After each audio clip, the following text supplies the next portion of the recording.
أعوذ بالله من الشيطان الرجيم بسم الله الرحمن الرحیم۔ گزشتہ سلسلے میں بخاری شریف سے جس حدیث مبارک پر ہم گفتگو کر رہے تھے، امام بخاری علیہ رحمۃ اللہ الوالی نے اپنی الجامع الصحیح البخاری میں جب یہ باب باندھا تو امور ایمان کے متعلق باب تھا۔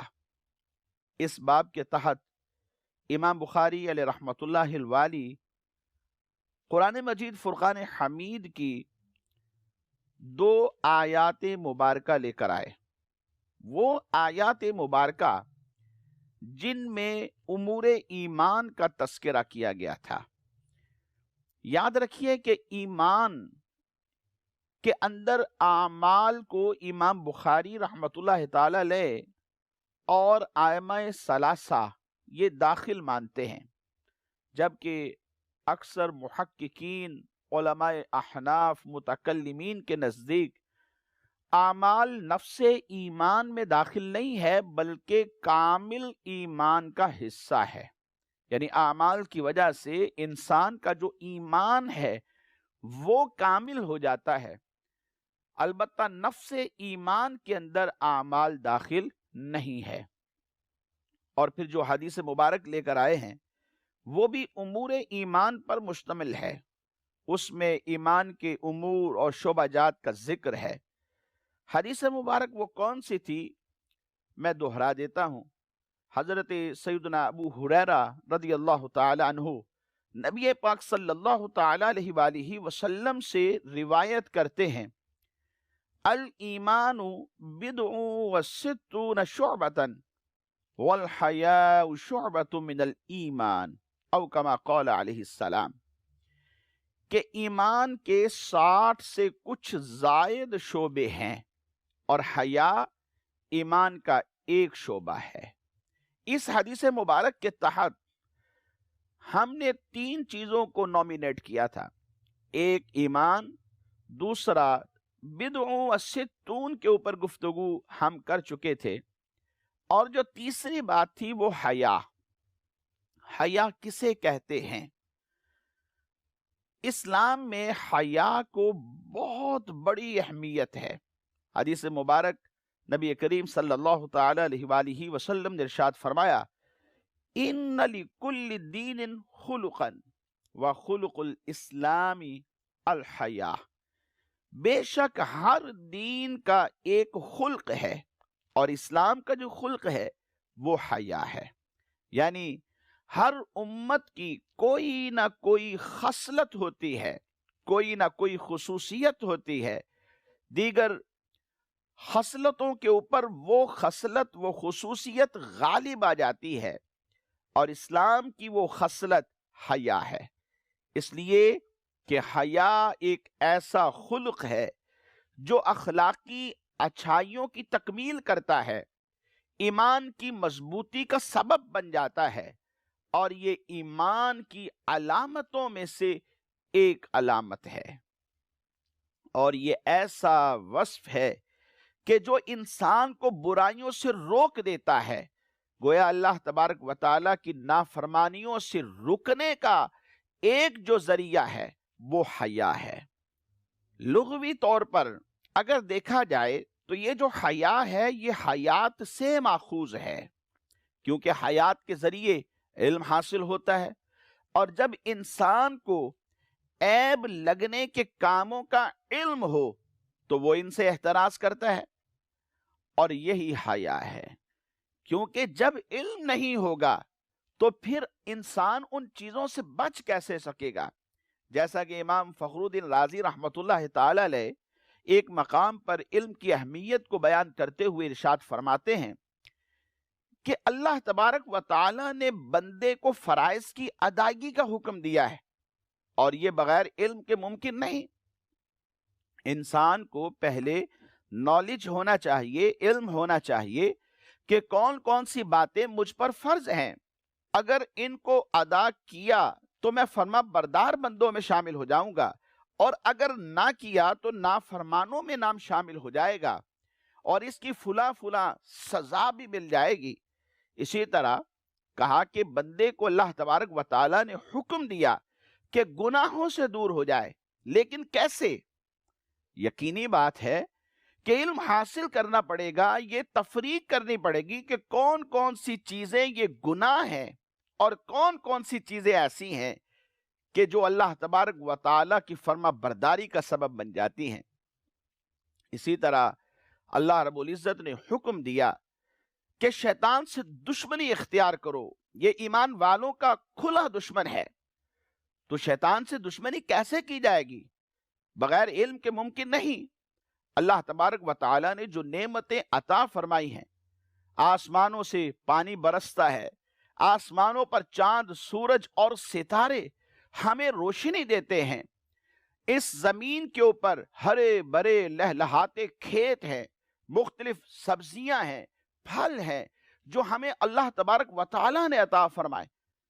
پانی کی نعمت ہے، مختلف رشتہ داریاں ہیں، تعلق واسطے ہیں، دوست احباب ہیں، مال و اسباب ہیں، دکانداریاں ہیں، مکانات ہیں، اتنا کچھ، یہ سب کچھ جو رب نے عطا فرمایا ہے یہ اپنے بندوں کو عطا فرمایا ہے، اور یہ سب نعمتیں ان پر ہم پر لازم ہے کہ ہم شکر ادا کریں۔ شکر کیسے ادا کریں؟ کس طرح ادا کریں؟ انداز کیا ہونا چاہیے؟ فرمایا بغیر علم کے ممکن نہیں ہے۔ انسان کو اللہ تبارک و تعالیٰ نے حکم دیا کہ مصائب و آلام پر صبر کرو، تو صبر کیسے کریں؟ صبر کا انداز کیا ہوتا ہے؟ صبر کس طرح کیا جاتا ہے؟ بغیر علم کے ممکن نہیں۔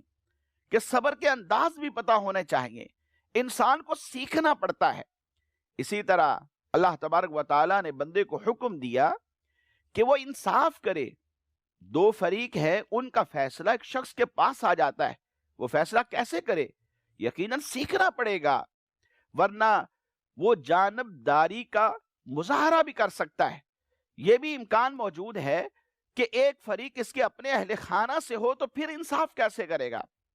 اور اگر انصاف اپنے معاملات میں خود ہی کرنا ہو، اپنی اولاد میں کرنا پڑ جائے تو کیسے کیا جائے؟ یقیناً سیکھنا پڑے گا، علم کے بغیر ممکن نہیں۔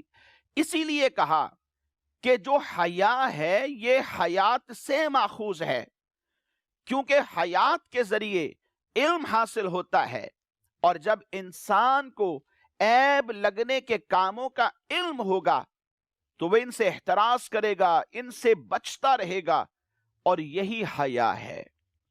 اس کے اوپر کلام کرتے ہوئے علماء یہ بھی فرماتے ہیں کہ حیا ایک ایسا وصف ہے جو برے کاموں کو ترک کرنے پر ابھارتا ہے، بندے کو برانگیختہ کرتا ہے، اس کی توجہ دلاتا ہے، اس کا ذہن بناتا ہے، اس کے اندر وہ کیفیات پیدا کرتا ہے کہ بندہ برے کاموں کو ترک کرنے لگتا ہے، اور اس کے ساتھ ساتھ حقدار کے حق کی ادائیگی میں کوتاہی کرنے سے بھی منع کرتا ہے کہ جس کا حق نکلتا ہے بھائی اس کا حق تو پورا کر، کوتاہی نہ کر، کوئی تقصیر نہیں ہونی چاہیے، کوئی کمی نہیں ہونی چاہیے۔ یہ انسان کو حیا بتاتی ہے۔ مولا علی قاری علیہ رحمت اللہ الوالی لکھتے ہیں کہ حیا کا معنی ہے عیب لگائے جانے کے خوف سے جھیپنا۔ اس سے مراد وہ وصف ہے جو ان چیزوں سے روک دے جو اللہ تبارک و تعالی اور مخلوق کے نزدیک ناپسندیدہ ہے، رب کے نزدیک بھی ناپسندیدہ ہے، اور اللہ تبارک و تعالی کی مخلوق کے نزدیک بھی وہ ناپسندیدہ ہے۔ لوگوں سے شرما کر کسی ایسے کام سے رک جانا جو ان کے نزدیک اچھا نہ ہو، یہ مخلوق سے حیا کہلاتا ہے۔ یہ بھی بہت اچھی بات ہے کہ عام لوگوں سے انسان حیا کرتا ہے اور دنیاوی برائیوں کو چھوڑ دیتا ہے، گالی گلوچ سے رکا رہتا ہے۔ ایمان والوں کا یہ وصف نہیں ہے۔ حدیث مبارک میں فرمایا مومن کی یہ شان نہیں ہے کہ وہ لعنت و ملامت کرے، وہ گالی گلوچ کرے، وہ فحش گفتگو کرے، بری باتیں کرے۔ یہ ایمان والوں کا وصف نہیں ہے۔ انسان لوگوں سے ڈر کر ان برائیوں کو چھوڑ دیتا ہے، یہ ایک اچھی بات ہے، اس کو حیا کہتے ہیں۔ علماء سے، صلحاء سے حیا کرنا، دینی لوگوں کو دیکھ کر بہت ساری برائیوں کو چھوڑ دینا، مگر حیا کے اچھا ہونے کے لیے ضروری ہے کہ مخلوق سے شرمانے میں خالق عز و جل کی نافرمانی نہ ہوتی ہو، اور نہ کسی کے حقوق کی ادائیگی میں وہ حیا رکاوٹ بن رہی ہو۔ کسی شخص نے داڑھی شریف رکھ لی ہے، اب لوگ اس کو حیا دلاتے ہیں، تو یہ کام تو ایسا ہے کہ جس پر شرع مطہرہ ہمیں حکم دیتی ہے کہ تم کاربند رہو اور اس پر عمل کرو، ایسی صورت کے اندر ہمیں اللہ تبارک و تعالیٰ سے حیا کرنی ہے اور شریعت مطہرہ جو کہتی ہے اس کے مطابق عمل کرنا ہے۔ اگرچہ لوگ لاکھ آر دلاتے ہیں، لیکن جو کام شریعت کے مطابق ہے اس پر عمل کرنا ہے، کیونکہ لا طاعت فی معصیت اللہ، او کما قال علیہ السلام، کہ اللہ تبارک و تعالیٰ کی نافرمانی کے کام کے اندر کسی کی اطاعت واجب نہیں، خواہ وہ رشتہ دار کیوں نہ ہو، خواہ وہ دوست احباب کیوں نہ ہو، یا ہمارے بڑے ہی کیوں نہ ہو۔ اللہ تبارک و تعالیٰ سے ایسے کاموں میں ڈرنا ہے، حیا کرنے، اور اللہ تعالیٰ سے حیا یہ ہے کہ اس کی ہیبت و جلال اور اس کا خوف انسان اپنے دل کے اندر بٹھا لے۔ ہمارے پہلو میں جو دھڑکنے والا دل ہے یہ خشیت الہی سے دھڑکتا رہے، یہ خوف خدا سے دھڑکتا رہے، ہمارے وجود کے اوپر خوف خدا رہے، اور ہر اس کام سے انسان بچے جس سے اللہ تبارک و تعالیٰ کی ناراضگی کا اندیشہ ہوتا ہے۔ پیارے اسلامی بھائیوں، مدنی چینل کے ناظرین، حیا کی نشو نما میں ماحول اور تربیت کو بڑا ہی عمل دخل ہوتا ہے۔ حیا دار جو ماحول ہوتا ہے میسر آنے کی صورت میں حیا کو خوب نکھار ملتا ہے۔ اور آپ اکثر یہ سنتے رہتے ہوں گے کہ علماء یہ فرماتے ہیں، بزرگان دین یہ فرماتے ہیں، صحبت سالے ترا سالے کند، صحبت تالے ترا تالے کند، کہ اچھوں کی صحبت تجھے اچھا بنا دیتی ہے اور بروں کی صحبت یہ تجھے برا بنا دیتی ہے۔ حیادار ماحول میسر آنے کی صورت کے اندر حیا کو خوب نکھار ملتا ہے، جبکہ بے حیا لوگوں کی صحبت قلب و نگاہ کی پاکیزگی کو سلب کر کے انسان کو بے شرم بنا دیتی ہے۔ پھر غیرت نہیں رہتی، بے شرمی طاری ہو جاتی ہے، انسان کو گناہ ہی نہیں لگتا، خواہ بڑا ہو چھوٹا ہو، اس کے سامنے کھڑا ہے، خواہ وہ دینی لوگ ہیں، خواہ وہ اپنے ہی اہل خانہ میں سے کوئی افراد ہیں، خواہ اہل محلہ ہی کیوں نہ ہو، پھر وہ جرم کرنے میں دیر نہیں لگاتا، بے شرمی کا مظاہرہ کرتا ہے، اور بندہ بے شمار پھر غیر اخلاقی اور ناجائز کاموں کے اندر مبتلا ہو جاتا ہے۔ اس لیے کہ حیا ہی تو تھی جو برائیوں اور گناہوں سے اس کو روک رہی تھی، اس کے ضمیر کے دروازے کے اوپر دستک دے رہی تھی کہ تو گناہ نہ کر، اللہ تبارک و تعالیٰ کا خوف اپنے دل میں رکھ، تو لوگوں سے بھی شرماتا رہے اور لوگوں سے بھی ڈرتا رہے اور برے کام مت کر۔ یہ حیا ہی تو تھی، یہی تو وصف تھا کہ جو انسان کو روک رہا تھا۔ بس پھر کیا ہے، جب حیا ہی نہیں رہی تو فرمایا فَفْعَلْ مَا شِئْتَ، پھر تو جو چاہے کر، اب تو معاملہ تیرا ہے۔ تو جب حیا ہی نہ رہی تو اب برائی سے کون روکے؟ بہت سے لوگ ایسے ہوتے ہیں جو بدنامی کے خوف سے شرما کر برائیاں نہیں کرتے، مگر جنہیں نیک نامی اور بدنامی کی پرواہ ہی نہ رہے، ایسے بے حیا لوگ ہر گناہ کر گزرتے ہیں، اخلاقیات کی حدود توڑ کر بد اخلاقی کے میدان میں اتر پڑتے ہیں، اور انسانیت سے گرے ہوئے کام کرنے میں بھی وہ عار محسوس نہیں کرتے۔ پھر ان کو ماں باپ نظر نہیں آتے، بڑے بھائی نظر نہیں آتے، علماء اسلام انہیں علماء اسلام نظر نہیں آتے، انہیں آس پاس محلے میں اڑوس پڑوس میں رہنے والے لوگ بھی نظر نہیں آتے۔ کیوں؟ جرت ہو گئی ہے، جسارت ہو گئی ہے، دلیری ہو گئی ہے۔ حیا ایسا وصف ہے کہ جو انسان کو برے کاموں سے روک دیتا ہے، اللہ کی نافرمانیوں سے روک دیتا ہے۔ حیا ایسا وصف ہے کہ جو رب کا خوف انسان کے دل میں پیدا کر دیتا ہے۔ حیا ایسا وصف ہے کہ جو دل میں نبی علیہ السلام کی محبت کو پیدا کر دیتا ہے۔ حیا ایسا وصف ہے کہ جو ماں باپ کی محبت دل میں پیدا کرتا ہے، ان کی عزت و تعظیم کی راہ ہمارے دلوں میں ہموار کر دیتا ہے۔ حیا ایسا وصف ہے جو بڑوں کا ادب بتاتا ہے۔ حیا ایسا وصف ہے کہ جب گھر سے نکلے تو آنکھوں میں حیا کا اظہار آنکھیں نیچی کر کے وہ پیدا کر دیتا ہے۔ پھر انسان اسلام پر حقیقی معنوں میں عمل کرنے والا بن جاتا ہے۔ دعا کرنی چاہیے کہ اللہ رب العزت ہمیں حیا کی دولت عطا فرمائے۔ یہ ایمان کے شعبوں میں سے، ایمان کی علامتوں میں سے ایک علامت ہے۔ یہ امور ایمان سے تعلق رکھتا ہے۔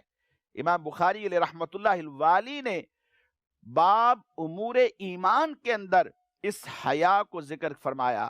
ایسی حدیث مبارک لے کر آئے ہیں کہ جو ہماری اصلاح کا عملی نمونہ بن سکتی ہے۔ ہم اگر اس حدیث مبارک پر غور کرتے ہیں، اسے سامنے رکھ کر ہم سوچتے ہیں، غور و فکر کرتے ہیں، تدبر کرتے ہیں، تو نبی پاک صلی اللہ علیہ وسلم کی جو مراد ہے وہ روز روشن کی طرح واضح ہو جاتی ہے۔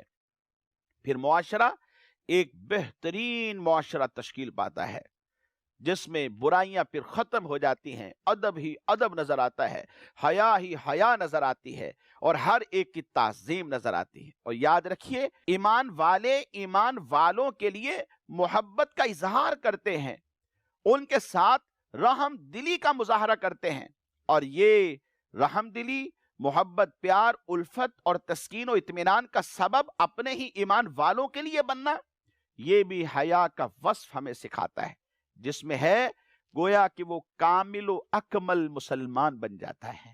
حضرت سیدنا شیخ شہاب الدین سہروردی رحمت اللہ تعالی علیہ فرماتے ہیں کہ اللہ تبارک و تعالی کی عظمت و جلال کی تعظیم کے لیے اپنی روح کو جھکا دینا، یہ بھی حیا ہے۔ جی ہاں، بزرگان دین ہماری اصلاح قدم قدم کر رہے ہیں، ہمیں سکھا رہے ہیں۔ ان کی تحریرات، ان کی تقریرات ہمیں اصل راستہ دکھاتی ہیں تاکہ ہم دنیا میں سرخرو ہو سکیں اور اپنی زندگی کو ایک بہتر انداز میں گزار سکیں۔